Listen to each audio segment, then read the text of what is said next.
চিত্ত যেথা ভয়শূন্য, উচ্ছ যেথা শির, জ্ঞান যেথা মুক্ত, যেথা গৃহের প্রাচীর। আপন প্রাঙ্গণ তলে দেব সর্বরি, বসুধার राखे नाए खंड क्षुद्र करी।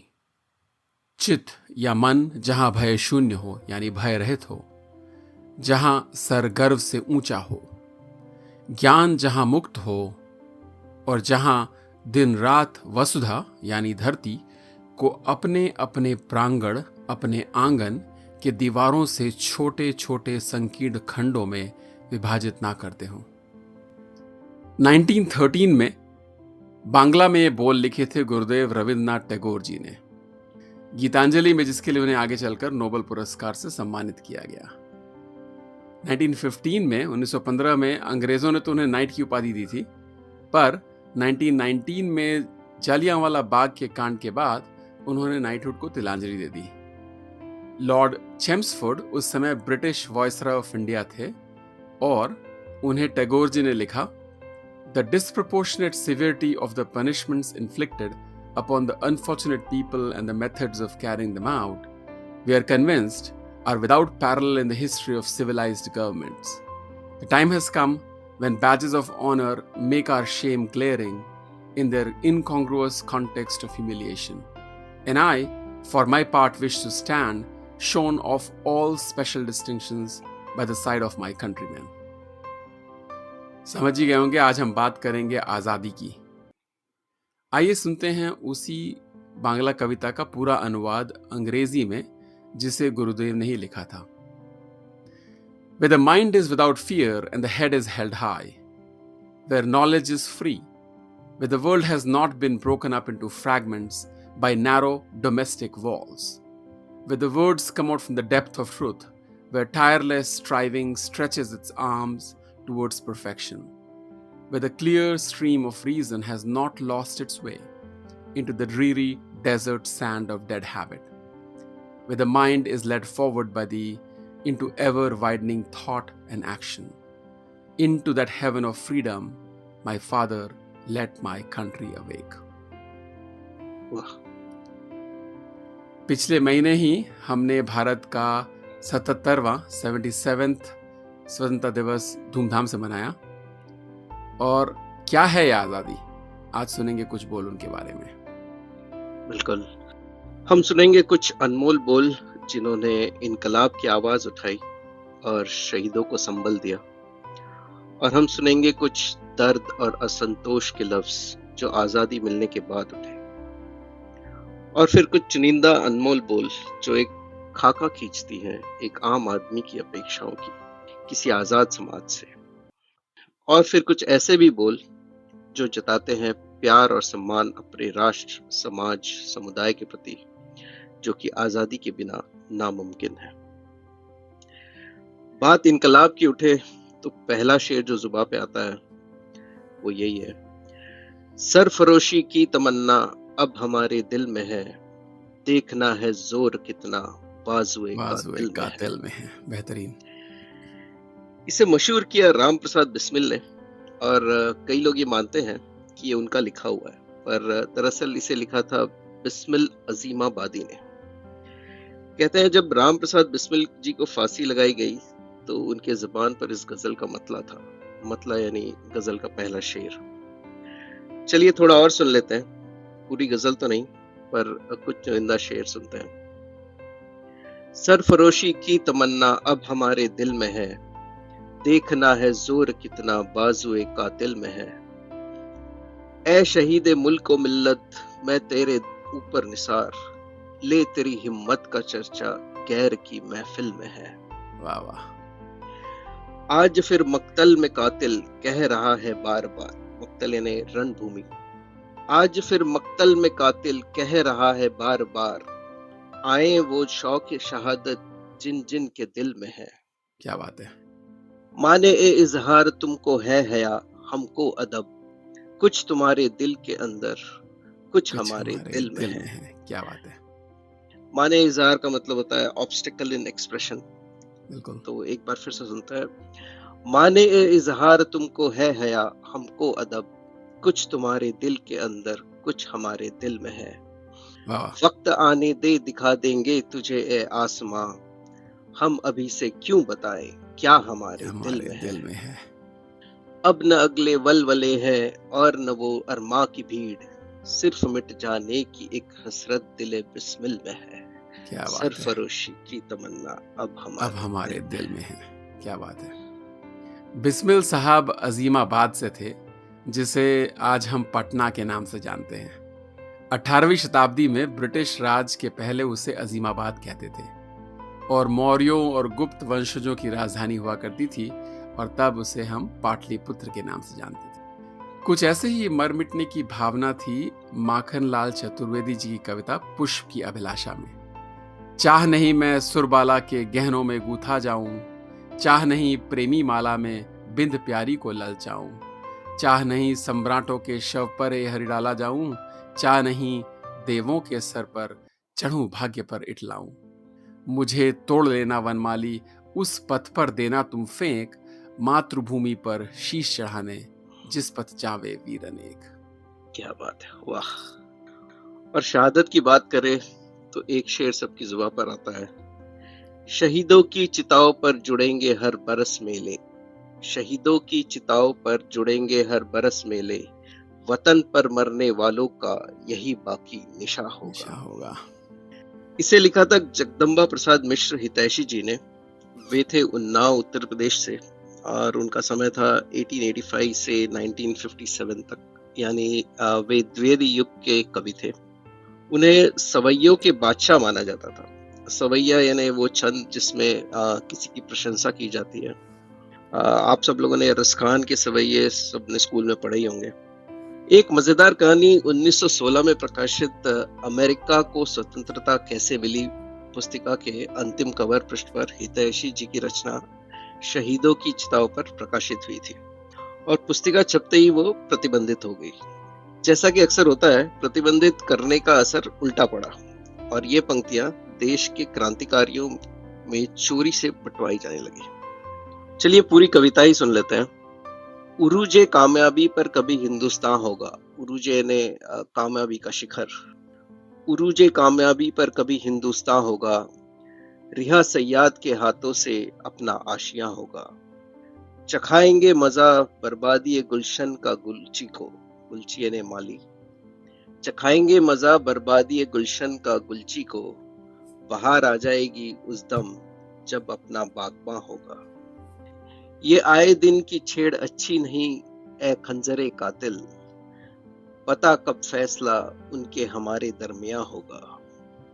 जुदा मत हो मेरे पहलू से ए दर्दे वतन हरगिज, न जाने बाद मुर्दन के मैं कहां और तू कहां होगा। वतन के आबरू का पास देखे कौन करता है, सुना है आज मक्तल में हमारा इम्तिहान होगा। शहीदों की चिताओं पर जुड़ेंगे हर बरस मेले, वतन पर मरने वालों का यही बाकी निशा होगा। कभी वह दिन भी आएगा जब अपना राज देखेंगे, जब अपनी ही जमी होगी और अपना आसमां होगा। क्या बात है, बेहतरीन। और वो समय था ही ऐसा कि इंकलाब सबकी रग रग में था। ये सुनिए शहीद भगत सिंह की कलम से। मेरे जज्बातों से इस कदर वाकिफ है मेरी कलम, मैं इश्क भी लिखना चाहूं तो भी इंकलाब लिख जाता है।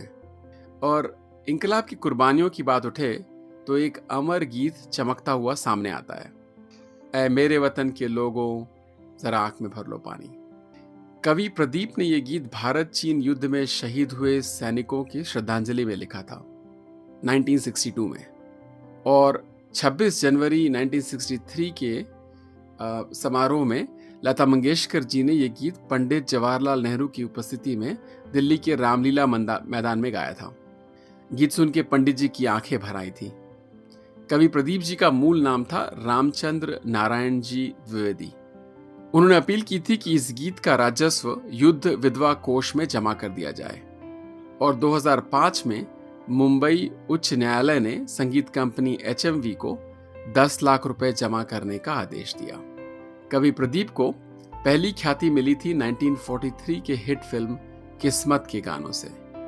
उसमें एक गीत था, दूर हटो ए दुनिया वालों, हिंदुस्तान हमारा है। और इसी गीत के कारण ब्रिटिश सरकार ने उन्हें गिरफ्तार करने का फरमान जारी किया था, जिसकी वजह से उन्हें भूमिगत होना पड़ा। 5 दशकों में 71 फिल्मों में उन्होंने करीब 1700 गीत लिखे। कई आपने जरूर सुने होंगे। आओ बच्चों तुम्हें दिखाएं झांकी हिंदुस्तान की, दे दी हमें आजादी बिना खड़क बिना ढाल, और फिल्म जय संतोषी माँ का गाना, यहाँ वहां जहां तहां मत पूछो कहां कहां, जैसे सारे। और इस गीत को तो उन्होंने खुद ही गाया था फिल्म के लिए। आइए सुनते हैं उस अमर गीत के बोल। ऐ मेरे वतन के लोगों, ऐ मेरे वतन के लोगों, तुम खूब लगा लो नारा, ये शुभ दिन है हम सबका, लहरा लो तिरंगा प्यारा। पर मत भूलो सीमा पर वीरों ने है प्राण गंवाए, कुछ याद उन्हें भी कर लो जो लौट के घर ना आए। ए मेरे वतन के लोगों, जरा आंख में भर लो पानी, जो शहीद हुए हैं उनकी जरा याद करो कुर्बानी। जब घायल हुआ हिमालय, खतरे में पड़ी आजादी, जब तक थी सांस लड़े वो फिर अपनी लाश बिछा दी। संगी पर धर कर माथा सो गए अमर बलिदानी, जो शहीद हुए हैं उनकी जरा याद करो कुर्बानी। जब देश में थी दिवाली, वो खेल रहे थे होली, जब हम बैठे थे घरों में वो झेल रहे थे गोली। थे धन्य जवान वो अपने, थी धन्य थी उनकी जवानी, जो शहीद हुए हैं उनकी जरा याद करो कुर्बानी। कोई सिख कोई जाट मराठा, कोई गुरखा कोई मद्रासी, सरहद पर मरने वाला हर वीर था भारतवासी। जो खून गिरा पर्वत पर वो खून था हिंदुस्तानी, जो शहीद हुए हैं उनकी जरा याद करो कुर्बानी। थी खून से लथपथ काया, फिर बंदूक उठा के 10-10 को एक ने मारा, फिर गिर गए होश गवा के, जब अंत समय आया तो कह गए कि अब मरते हैं, खुश रहना देश के प्यारों, अब हम तो सफर करते। क्या लोग थे वो दीवाने, क्या लोग थे वो अभिमानी, जो शहीद हुए हैं उनकी जरा याद करो कुर्बानी। तुम भूल न जाओ उनको, इसलिए कही ये कहानी, जो शहीद हुए हैं उनकी जरा याद करो कुर्बानी। और चलिए कुर्बानियों के बातों से आगे बढ़ते हैं आजादी के पाने के बाद के सफर पे। इतनी मशक्कत और कुर्बानियों के बाद जब अपना राज आया, अपनी जमीन अपना आसमान आया, तो साथ लाया एक काला बादल, पार्टीशन विभाजन के अभिशाप का, और चुनौती एक नए निर्माण की। आसान नहीं था वो समय, और जरूरी था कि हमारे कवियों के बोल एक आजाद मुल्क के आवाम की सोच और पीड़ा को व्यक्त करें, और साथ ही अपने उज्जवल भविष्य की आकांक्षाओं को एक रूप दे। सुनिए फैज साहब के बोल, गजल के कुछ चुने हुए शेर सुनाते हैं, जिसे लिखा था उन्होंने अगस्त 1947 में। ये दाग दाग उजाला, ये शब गजीदा सहर, वो इंतजार था जिसका ये वो सहर तो नहीं, ये वो सहर तो नहीं जिसकी आरज़ू लेकर चले थे यार कि मिल जाएगी कहीं न कहीं। फलक के दश्त में तारों की आखिरी मंजिल, कहीं तो होगा शबे सुस्त मौज का साहिल। जिगर की आग, नजर की उमंग, दिल की जलन, किसी पे चाराए हिजरा का कुछ असर ही नहीं। कहां से आई निगारे सबा किधर को गई, अभी चरागे सरे रह को कुछ खबर ही नहीं। अभी गिरानी शब में कमी नहीं आई, नजात दीदा ओ दिल की घड़ी नहीं आई, चलो चलो कि वो मंजिल अभी नहीं आई। वाह क्या बात है। और लगभग उसी समय अटल बिहारी वाजपेयी जी की कलम से निकले कुछ बोल जो कईयों को काफी चुभे भी थे और शायद आज भी विवादास्पद है। हाँ, वो बिल्कुल खिलाफ थे पार्टीशन के ना। तो इस कविता का नाम था स्वतंत्रता दिवस की पुकार। तो वो कहते हैं 15 अगस्त का दिन कहता आजादी अभी अधूरी है, अपने सच होने बाकी है, रावी की शपथ न पूरी है। जिनकी लाशों पर पग धर कर आजादी भारत में आई, वे अब तक है खाना बदोश, गम की काली बदली छाई। कलकत्ते के फुटपाथों पर जो आंधी पानी सहते हैं, उनसे पूछो 15 अगस्त के बारे में क्या कहते हैं। हिंदू के नाते उनका दुख सुनते यदि तुम्हें लाज आती, तो सीमा के उस पार चलो सभ्यता जहां कुचली जाती। इंसान जहां बेचा जाता, ईमान खरीदा जाता है, इस्लाम सिसकियां भरता है, डॉलर मन में मुस्काता है। भूखों को गोली, नंगों को हथियार पहनाए जाते हैं, सूखे कंठों से जिहादी के नारे लगवाए जाते हैं। लाहौर, कराची, ढाका पर मातम की है काली छाया, पख्तूनों पर, गिलगित पर है गमगीन गुलामी का साया। बस इसीलिए तो कहता हूँ आजादी अभी अधूरी है, कैसे उल्लास मनाऊं मैं, थोड़े दिन की मजबूरी है। दिन दूर नहीं खंडित भारत को पुनः अखंड बनाएंगे, गिलगित से गारो पर्वत तक आजादी पर्व मनाएंगे। उस स्वर्ण दिवस के लिए आज से कमर कसे बलिदान करे, जो पाया उसमें खो न जाए, जो खोया उसका ध्यान करें। क्या बात है, अलग था उनका बिल्कुल सोच। बिल्कुल ही नजरिया ही अलग था आजादी पर। और हरिवंश राय बच्चन की कलम से लगभग 1 साल बाद आजादी के पहले वर्षगांठ पर एक और कविता आई, थोड़ी पीड़ा और साथ में थोड़ी आशा लेकर। आजादी की पहली वर्षगांठ। आजादी का दिन मना रहा हिंदुस्तान, आजादी का आया है पहला जन्म दिवस, उत्साह उमंगों पर पाला सा रहा बरस। यह उस बच्चे की सालगिरह सी लगती है, जिसकी माँ उसको जन्मदान करते ही बस कर गई देह का मोह छोड़ स्वर्ग प्रयाण। आजादी का दिन मना रहा हिंदुस्तान।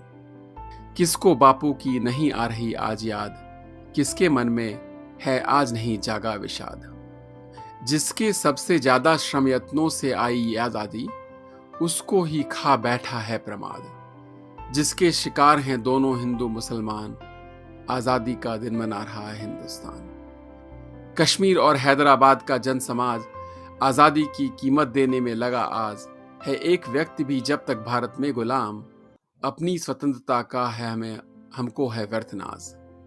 स्वाधीन राष्ट्र के देने हैं हमको प्रमाण, आजादी का दिन मना रहा है हिंदुस्तान।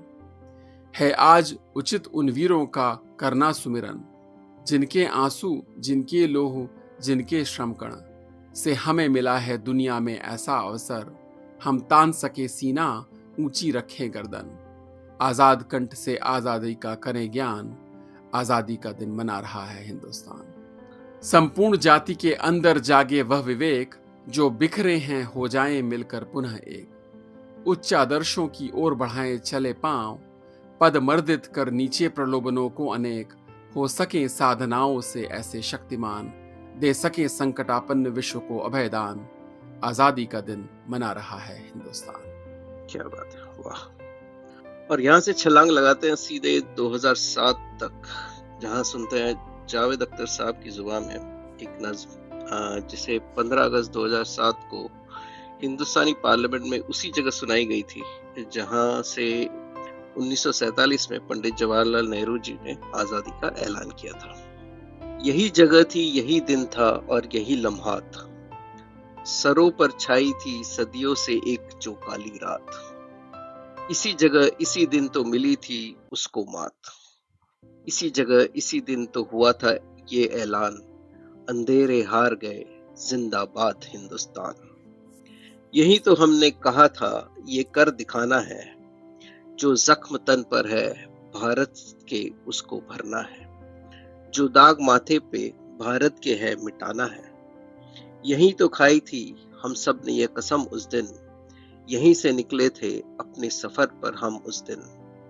यही था गूंज उठा वंदे मातरम उस दिन, चमक दिखाते हैं जर्रे अब आसमानों को, जुबान मिल गई है सारे बेजुबानों को। जो जुल्म सहते थे वो अब हिसाब मांगते हैं, सवाल करते हैं फिर जवाब मांगते हैं। ये कल की बात है सदियों पुरानी बात नहीं, कि कल तलक था यहाँ कुछ भी अपने हाथ नहीं। विदेशी राज ने सब कुछ निचोड़ डाला था, हमारे देश का हर करघा तोड़ डाला था। जो मुल्क सुई की खातिर था औरों का मोहताज, हजारों चीजें वो दुनिया को दे रहा है आज। नया जमाना लिए एक उमंग आया है, करोड़ों लोगों के चेहरे पे रंग आया है। ये सब किसी के करम से न है इनायत से, यहाँ तक आया है भारत खुद अपनी मेहनत से। जो कामयाबी है उसकी खुशी तो पूरी है, मगर ये याद भी रखना बहुत जरूरी है कि दास्तान हमारी अभी अधूरी है। बहुत हुआ है मगर फिर भी ये कमी तो है, बहुत से होठों पर मुस्कान आ गई लेकिन बहुत सी आंखें हैं जिनमें अभी नमी तो है।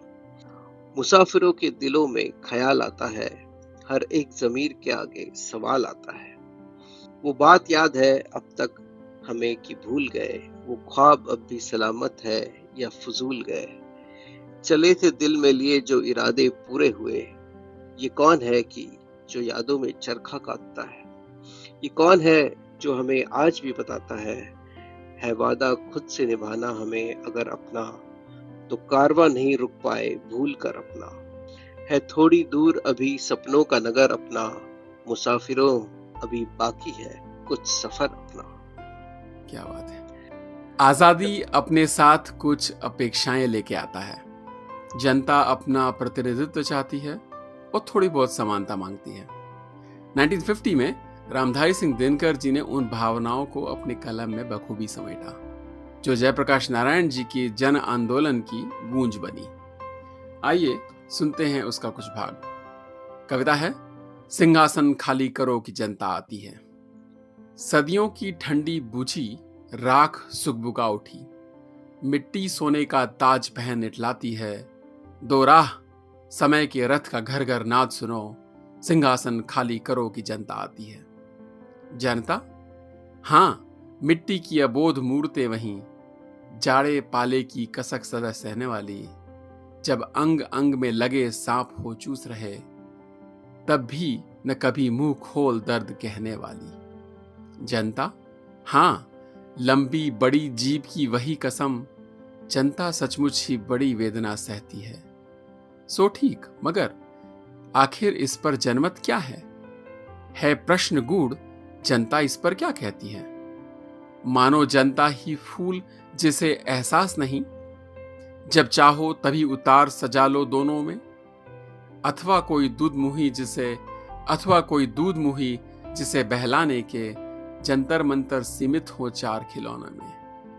लेकिन होता भूडोल बवंडर उठते हैं, जनता जब कोपाकुल हो भ्रिकुटी चढ़ाती है।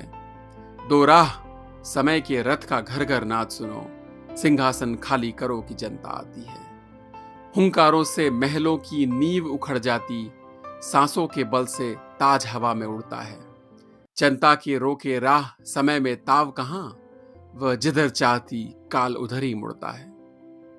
अब 2 शताब्दियों सहस्त्राब्द का अंधकार बीता, गवाक्ष अंबर के दहके जाते हैं। गवाक्ष यानी झरोखा होता है, खिड़की। अब 2 शताब्दियों सहस्त्राब्द का अंधकार बीता, गवाक्ष अंबर के दहके जाते हैं।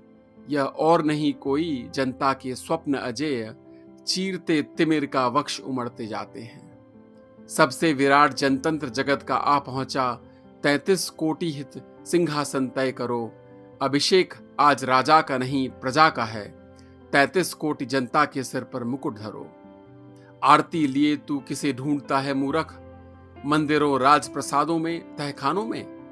देवता कहीं सड़कों पर गिट्टी तोड़ रहे, देवता मिलेंगे खेतों में खलिहानों में। वाह। फावड़े और हल राजदंड बनने को हैं, धूसरता सोने से श्रृंगार सजाती है। दो राह समय के रथ का घर घर नाद सुनो, सिंहासन खाली करो कि जनता आती है। क्या बात है, वाह। आजादी में अपनी बात कहने की आजादी तो लाजमी है, और कई कवियों के बोल उत्साहवर्धक हैं और एक उज्जवल भविष्य की ओर देखते हुए सर ऊंचा करके आगे बढ़ने का आह्वान करते हैं। आइए कुछ ऐसे ही बोल सुने। दिनकर जी की एक और कविता लिखी थी, ध्वज वंदना। इसकी कुछ पंक्तियां सुनते हैं, जिसमें एक आदर्श की कल्पना है। कैसा आजाद देश बने हम। नमो नमो नमो, नमो स्वतंत्र भारत की ध्वजा, नमो नमो। नमो नागाधिराज श्रृंग की विहारिणी। हम न किसी का चाहते तनिक अहद अपकार, प्रेमी सकल जहान का भारत वर्ष उदार। सत्य न्याय के हेतु फहर फहर को केतु, हम विचरेंगे देश देश के बीच मिलन का सेतु। पवित्र सौम्य शांति की शिखा, नमो नमो। काफी अच्छा है। और कुछ ऐसे भी बोल हैं जिन्हें आप गुनगुनाएं तो शक्ति का संचार हो, और साथ मिलके गाएं तो सब जुड़ा हुआ महसूस करें। मैं बात कर रहा हूं कदम कदम बढ़ाए जा गीत की। आइए सुनते हैं। कदम कदम बढ़ाए जा, खुशी के गीत गाए जा, ये जिंदगी है कौम की, तू कौम पे लुटाए जा। उड़ी तमिस्त्र रात है, जगा नया प्रभात है, चली नई जमात है, मानो कोई बारात है। समय है मुस्कुराए जा, खुशी के गीत गाए जा, ये जिंदगी है कौम की, तो कौम पे लुटाए जा। जो आ पड़े कोई विपत्ति, मार के भगाएंगे, जो आए मौत सामने तो दांत तोड़ लाएंगे। बहार की बहार में बहार ही लुटाए जा, कदम कदम बढ़ाए जा, खुशी के गीत गाए जा। जहां तलक न लक्ष्य पूर्ण हो, समर करेंगे हम, खड़ा हो शत्रु सामने तो शीश पे चढ़ेंगे हम। विजय हमारे हाथ है, विजय ध्वजा उड़ाए जा, कदम कदम बढ़ाए जा, खुशी के गीत गाए जा। कदम बढ़े तो बढ़ चले, आकाश तक चढ़ेंगे हम, लड़े हैं लड़ रहे हैं तो जहान से लड़ेंगे हम। बड़ी लड़ाइयां हैं तो बड़ा कदम बढ़ाए जा, कदम कदम बढ़ाए जा, खुशी के गीत गाए जा। निगाह चौमुखी रहे, विचार लक्ष्य पर रहे, जिधर से शत्रु आ रहा उसी तरफ नजर रहे। स्वतंत्रता का युद्ध है, स्वतंत्र हो के गाए जा, कदम कदम बढ़ाए जा, खुशी के गीत गाए जा। ये जिंदगी है कौम की, तू कौम पे लुटाए जा। वाह वाह। इसे लिखा था वंशीधर शुक्ल जी ने, जो हिंदी और अवधी भाषा के कवि थे, और उन्होंने गांधी जी के आंदोलन में भी भाग लिया था। आजादी के बाद उत्तर प्रदेश के लखीमपुर खीरी विधानसभा से वो विधायक भी रहे। उन्होंने ही ये भी लिखा था, जो शायद कईयों ने सुना होगा। उठ जाग मुसाफिर भोर भई, अब रैन कहाँ जो सोवत है, जो सोवत है सो खोवत है, जो जागत है सो पावत है। उठ जाग मुसाफिर भोर भई, अब रैन कहाँ जो सोवत है। टुक नींद से अखियां खोल जरा, पल अपने प्रभु से ध्यान लगा, यह प्रीत करन की रीत नहीं, जग जागत है तू सोवत है। अच्छा, यहां से कहानी थोड़ा सा बदल जाती है। तू जाग जगत की देख उड़न, जग जागा तेरे बंद नयन, यह जन जागृति की बेला है, तू नींद की गठरी ढोवत है। लड़ना वीरों का पेशा है, इसमें कुछ भी न अंदेशा है, तू किस गफलत में पड़ा पड़ा, आलस में जीवन खोवत है आजादी ही लक्ष्य तेरा, उसमें अब देर लगा न जरा, जब सारी दुनिया जाग उठी, तू सिर खुजलावत रोवत है। उठ जाग मुसाफिर मोग फोर भई, अब रैन कहाँ जो सोवत है। क्या बात है, वाह।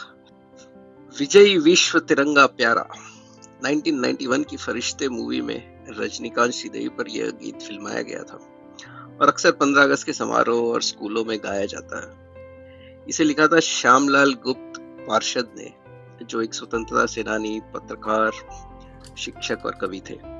उन्हें 1969 में पद्मश्री से सम्मानित किया गया, और उनकी स्मृति में डाक टिकट भी जारी किया गया था। वो बचपन से ही कविता लिखते थे, और रामचरितमानस पर उनकी अटूट श्रद्धा थी।